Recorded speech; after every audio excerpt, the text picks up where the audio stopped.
Oke, selamat pagi semuanya. Semoga kita semua dalam keadaan baik. Untuk hari ini, saya ingin share pemahaman tentang sejarah dasar, tentang pengertian sejarah, tentang konsep berpikir sejarah, kemudian manfaat sejarah. Oke, langsung saya share screen saja.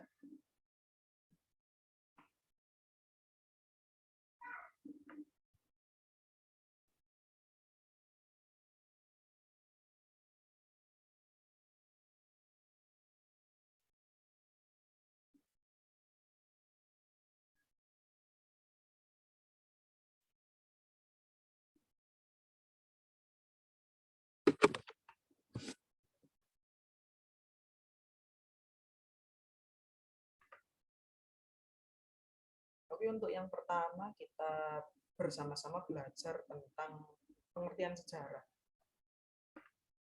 Ini ada beberapa situs yang saya lansir, blogspot.com, kemudian ada manfaat sejarah, ini dari erlangga.go.id.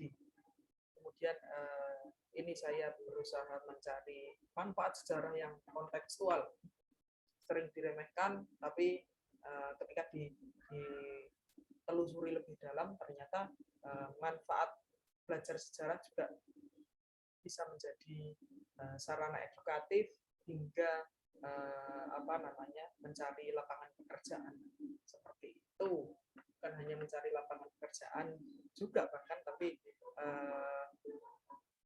membuka lapangan pekerjaan seperti itu. Intinya mendatangkan keuntungan ekonomi juga.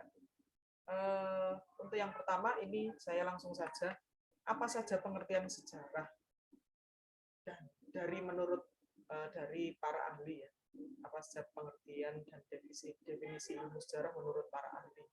Nah, untuk sebagian orang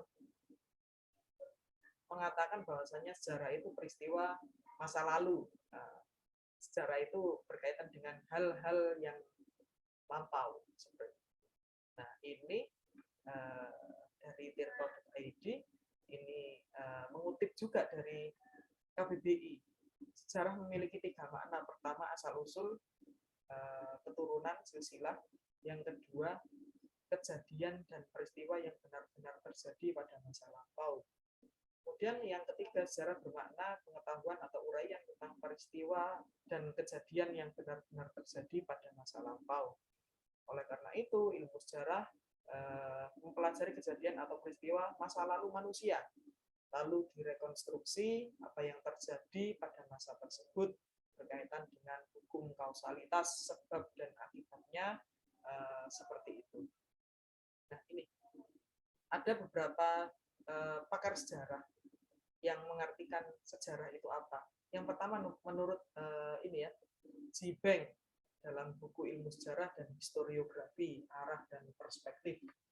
Sejarah merupakan semua kejadian atau peristiwa masa lalu yang bertujuan untuk memahami peristiwa masa lalu hubungannya dengan peristiwa sekarang, lalu memprediksi arah peristiwa di masa yang akan datang, bagaimana peristiwa masa sekarang dan masa lalu itu berindikasi menentukan peristiwa masa depan, seperti itu. Nah, ini ada ahli sejarah dari Indonesia. Yang pertama dari Sartono Kartodirjo. Ini sejarah merupakan gambaran masa lalu manusia dan sekitarnya sebagai makhluk sosial yang disusun secara ilmiah dan lengkap. Nah, sejarah di dalamnya meliputi urutan fakta masa tersebut dengan tafsiran dan penjelasan yang memberikan pengertian pemahaman tentang apa yang telah berlalu. Jadi ada ada susunan ilmiah, ada penjelasan ilmiah berkaitan dengan peristiwa sosial seperti itu. Fakta sosial itu bisa dijelaskan secara ilmiah dan lengkap melalui tafsiran dan penjelasan yang memberikan pengertian, pemahaman tentang apa yang telah berlalu. Seperti misalnya ada, kalau dalam bukunya Sartono Kartodirjo ini tentang pemberontakan petani Banten yang ditelaah dari sudut pandang ilmu sosial seperti itu. Jadi sejarah itu juga bukan ilmu sejarah murni, tapi sejarah itu selalu bergantung dengan ilmu-ilmu yang lain seperti itu. Dalam artian sejarah itu tidak bisa berdiri sendiri, harus membutuhkan bantuan ilmu yang lain, ilmu bantu untuk mencari penjelasan ilmiah sejarah seperti itu. Kemudian ada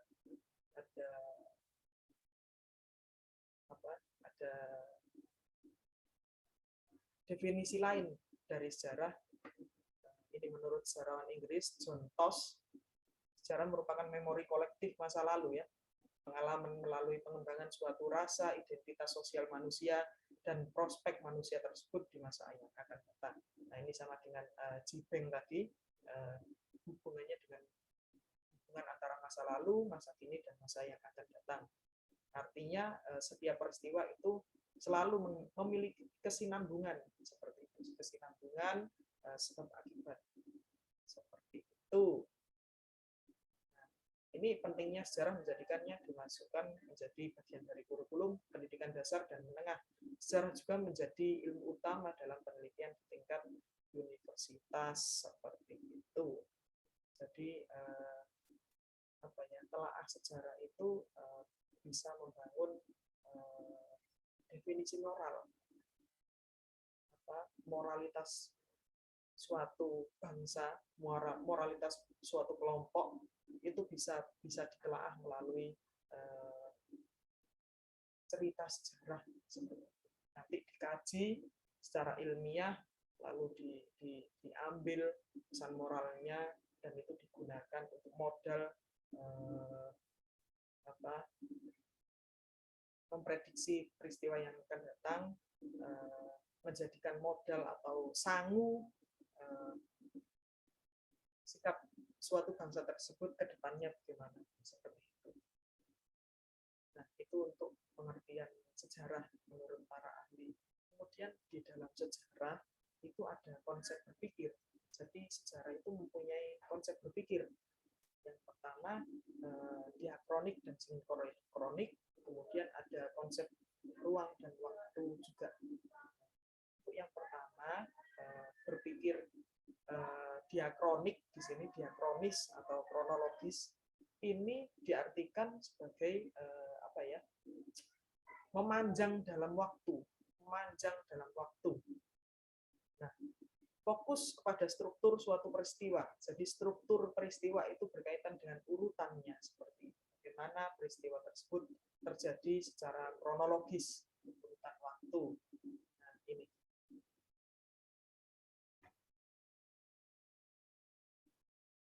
Catatan kejadian dari sebuah peristiwa yang diurutkan sesuai dengan waktu kejadian peristiwa tersebut.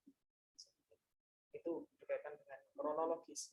Kemudian dari kronologis ini kita menghubungkannya dengan diakronis, karena ini berhubungan sekali.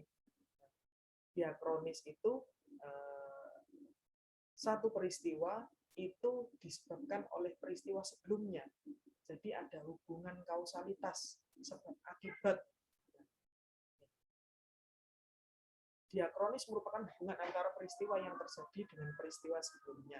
Peristiwa yang terjadi tidak secara tiba-tiba berdiri, tetapi ada kaitannya dengan peristiwa yang terjadi sebelumnya, seperti itu. Nah, ada peristiwa itu menentukan peristiwa yang berikutnya, itu dengan dampak-dampak yang terjadi tentunya, seperti itu. Kemudian contoh berpikir kronologis ini masuk pada ini ya,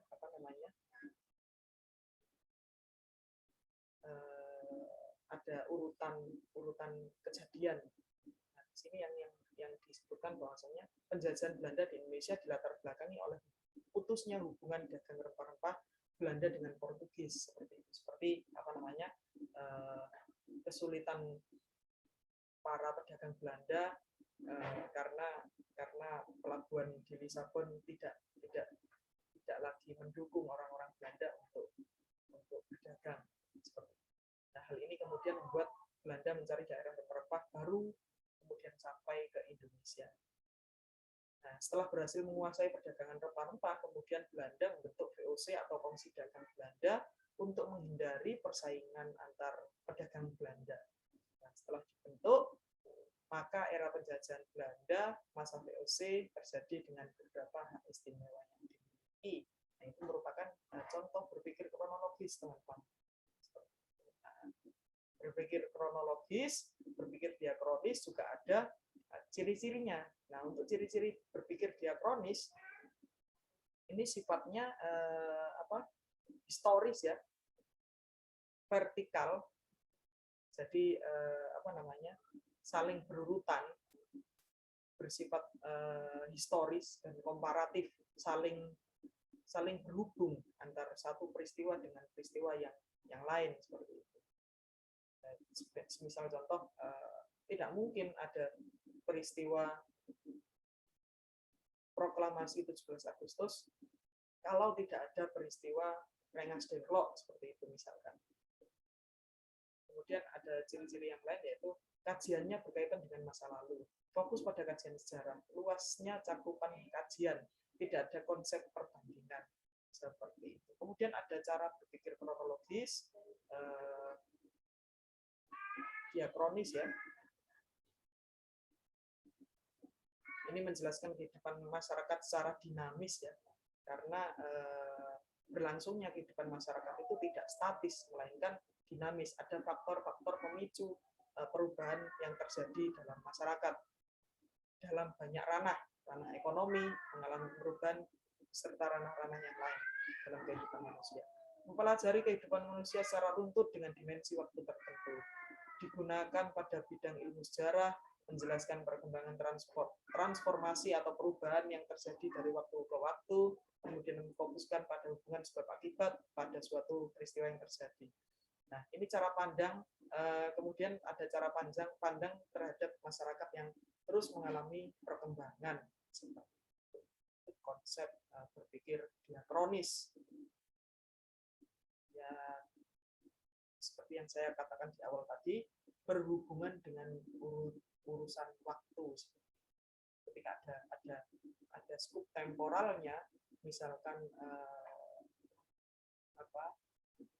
revolusi fisik Indonesia tahun 45 sampai 49, nah itu dari kata tersebut sudah menunjukkan adanya konsep berpikir diakronis seperti itu. Dari 45 hingga 49 terjadi revolusi bangsa Indonesia melawan cengkraman Belanda, sekutu khususnya Belanda ya. Kemudian ada konsep berpikir sinkronik. Nah, berpikir sinkronik di sini maksudnya berbeda dengan cara berpikir sebelumnya. Jika diakronis itu memanjang dalam waktu. Kalau berpikir sinkronik yaitu melebar dalam ruang. Nah, ini bedanya dengan diakronik yang lebih fokus pada hubungan peristiwa dengan kejadian yang terjadi sebelumnya, intinya urusan waktu, berkaitan dengan waktu. Nah, berpikir sinkronik ini melebar dalam ruang dan lebih mementingkan struktur dari sebuah peristiwa yang terjadi, yaitu mempelajari peristiwa sejarah dengan lebih mendetail dan mendalam tanpa membandingkan peristiwa yang terjadi sebelumnya. Jadi yang dikaji hanya cerita sejarah yang sifatnya kontekstual saja.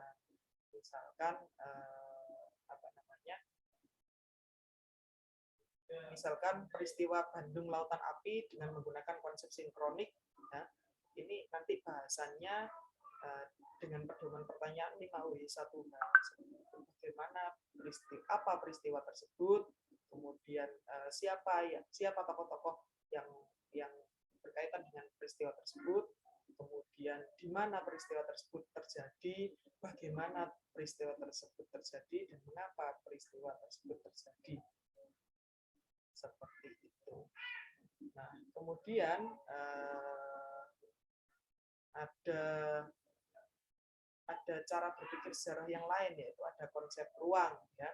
Aspek lokasi sangat menentukan dalam konsep berpikir sejarah. Tempat dan lingkungan terjadi sebuah peristiwa sejarah. Ini agar tidak terjadi tafsiran sejarah yang membingungkan atau ahistoris atau tidak berhubungan. Nah, contohnya peristiwa pertempuran Ambarawa yang merupakan sejarah lokal, ya, kemudian dianggap menjadi sejarah nasional, ya. Pertempuran Ambarawa di sini menyebutkan kota Ambarawa. Ada batasan lokasi di dalam sebuah cerita tersebut. Nah, ini yang merupakan konsep ruang. Jadi konsep ruang itu sebagai panggung sejarahnya. Nah, kemudian ada konsep waktu juga dalam sejarah. Konsep waktu ini adalah pengelompokan sebuah peristiwa sejarah berdasarkan waktu, periodisasi atau pembabakan. Pentingnya konsep waktu karena untuk menghindari anakronis atau bisa diartikan sebagai tumpang tindih peristiwa sejarah yang berlangsung. Jadi pentingnya periodisasi itu agar lebih menjelaskan, agar lebih mempertegas bahwasanya dalam sejarah itu ada periode-periode tertentu. Misal jika berbicara tentang masa praksara, ini ada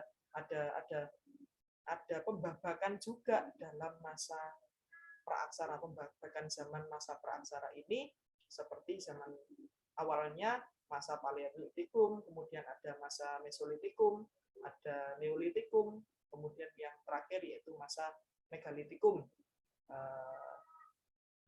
dengan penjelasan-penjelasannya seperti itu. Nah, itulah mengapa pentingnya mempertegas batasan waktu dalam sejarah agar tidak terjadi anakronisme atau tumpang tindih cerita sejarah. Misalkan kalau di zaman reformasi itu berbicara tentang politik kekuasaan, nah ada rezim presiden Habibie, kemudian ada Gus Dur, kemudian Megawati, lanjut Pak SBY, kemudian Pak Jokowi, seperti itu. Itu merupakan periodisasi kepemimpinan presiden di masa reformasi, seperti itu. Nah, kemudian yang terakhir ini manfaat sejarah, ya. Manfaat sejarah ini menurut Louis Gottschalk dan Nugroho Notususanto, manfaat sejarah dibagi menjadi 4, yaitu yang pertama sebagai edukatif, ini memberikan sebuah pelajaran. Kalau katanya sejarawan luar, yakni Cicero, sejarah ini adalah guru kehidupan, ya. Historia magistra vitae est, yaitu peristiwa atau cerita sejarah itu akan menjadi pelajaran bagi kehidupan manusia. Jadi cerita masa lalu itu dijadikan pelajaran untuk masa sekarang dan untuk modal di masa depan, seperti itu. Kemudian ada manfaat inspiratif juga. Ini inspiratif itu bisa ini, ya, menaikkan moral generasi muda untuk terus maju, seperti itu. Seperti kejayaan-kejayaan bangsa Indonesia di masa lalu itu bisa dijadikan untuk modal moralitas, mentalitas generasi muda untuk terus maju menuju Indonesia yang lebih baik, seperti itu. Kemudian ada guna rekreatif juga, seperti memberikan kesenangan dalam diri. Cerita-cerita sejarah itu mengandung romantisme, seperti itu. Kita dapat menyaksikan hasil karya luar biasa dari masa lampau. Kita dapat mengetahui kehebatan masyarakat pada masa lampau itu untuk bergotong royong membangun candi megah tersebut. Itu contoh seperti Indonesia masa Hindu-Buddha, seperti itu, ya. Dan periode-periode sejarah yang lain yang mempunyai aspek manfaat rekreatif sangat banyak sekali. Kita berkunjung ke situs-situs sejarah, kita rekreasi ke candi, kita rekreasi ke masjid Kudus, seperti itu. Itu akan memberikan sebuah kesenangan bahwasanya sejarah di masa lalu itu mengandung romantisme dengan kemegahan-kemegahan masing-masing. Kemudian ada manfaat instruktif ya. Ini sejarah muncul dalam proses penyampaian suatu ilmu pengetahuan. Jadi instruktif itu maksudnya ilmiah ya. Ilmiah jadi mengandung sebuah ilmu, bisa diteliti seperti itu. Seperti contohnya di sini yang disebutkan sistem ekonomi liberal atau politik pintu terbuka pada 1870. Masa itu terjadi masalah sosial dan kependudukan, misalkan perlakuan terhadap buruh yang tidak manusiawi. Hal ini menyebabkan banyak pekerja kebun banyak melarikan diri, sakit hingga meninggal. Nah, itu kan apa namanya, ada sebuah penelitian terkait politik pintu terbuka itu yang katanya liberal, bebas, akan tapi tidak bebas, melainkan terjadi banyak pengekangan atau praktek-praktek eksploitasi atau penjajahan.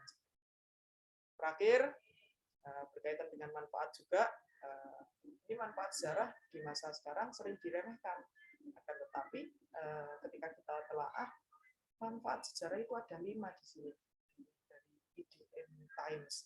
Ini yang pertama yaitu membuka pandangan kita terhadap dunia agar lebih luas, seperti itu. Membuka pandangan kita lebih luas terhadap dunia. Jadi pemahaman sejarah itu diperlukan agar kita itu menjadi orang yang arif dan bijaksana, berpandangan luas.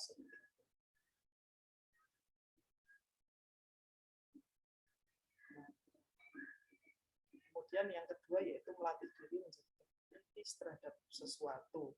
Iya, karena kita melihat peristiwa masa lalu dengan segala ceritanya, sebab akibat, kemudian ada pesan moral, itu kan juga nanti bisa digunakan untuk melatih diri menjadi kritis terhadap sesuatu. Contoh ini, bagi sebagian orang sejarah merupakan pelajaran yang sangat menarik untuk dibahas karena ada beberapa kasus dalam sejarah yang belum dapat dipastikan kebenarannya. Nah, ini kan melatih diri untuk lebih kritis, bagaimana sih kebenaran tentang dinosaurus, apakah pernah ada atau cuma mitos saja. Nah, itu kan bisa melatih diri lebih kritis terhadap sesuatu. Kemudian ini ya, sejarah, lagi-lagi sejarah sebagai sumber inspirasi. Kemegahan sejarah di masa lalu ini akan memberikan banyak inspirasi kehidupan kita di masa sekarang dan masa yang akan datang. Keempat, jadi lebih menghargai masa lalu. Jadi berdasarkan cerita sejarah, ya, kita diperlihatkan bahwa semua kejadian bisa mengubah persepsi orang mengenai masa depan yang sebagaimana mestinya. Karena setiap kejadian yang terjadi pada masa lampau merupakan titik di masa depan yang akan dimulai. Jadi peristiwa sejarah itu menentukan peristiwa masa depan. Melihat hal itu, sejarah dapat dikatakan sesuatu yang sangat berharga, karena dari sanalah kita mampu memperbaiki masa depan agar masa depan yang kita lalui jauh lebih baik dari yang kita lalui di masa lalu, melalui sebuah usaha tentunya ya. Usaha yang pertama itu adalah belajar sejarah. Yang terakhir yaitu tak cuma mendapatkan materi semata. Nah, ini maksudnya bagaimana? Tak bisa dipungkiri pelajaran sejarah di sekolah tak hanya sebagai materi biasa, memberikan kita konsumsi pada otak, namun sejarah mampu dijadikan sebagai sarana rekreasi yang sangat cocok dalam bidang akademis. Ketika seorang guru menyampaikan suatu kisah sejarah, otomatis kita diajak untuk berfantasi di dimensi masa lalu seperti itu. Hal tersebut tak akan kita dapatkan di pelajaran akademis yang lain seperti matematika, fisika, hingga kimia yang notabene merupakan pelajaran yang kemungkinan kita harus mengoptimalkan logika yang kita miliki. Seperti itu.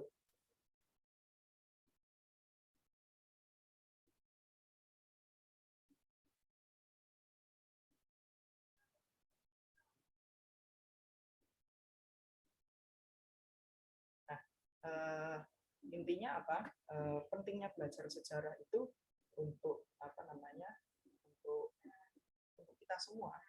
Pelajaran sejarah itu pentingnya untuk kita semua, untuk semua generasi, di mana seluruh generasi itu akan mempersiapkan kehidupan di masa sekarang dan masa yang akan datang dengan kondisi yang lebih baik tentunya. So, kita semua jangan malas untuk belajar sejarah, karena dari sejarah itu bisa kita jadikan untuk modal yang baik di masa sekarang dan masa yang akan datang. Sekian dari saya. Terima kasih.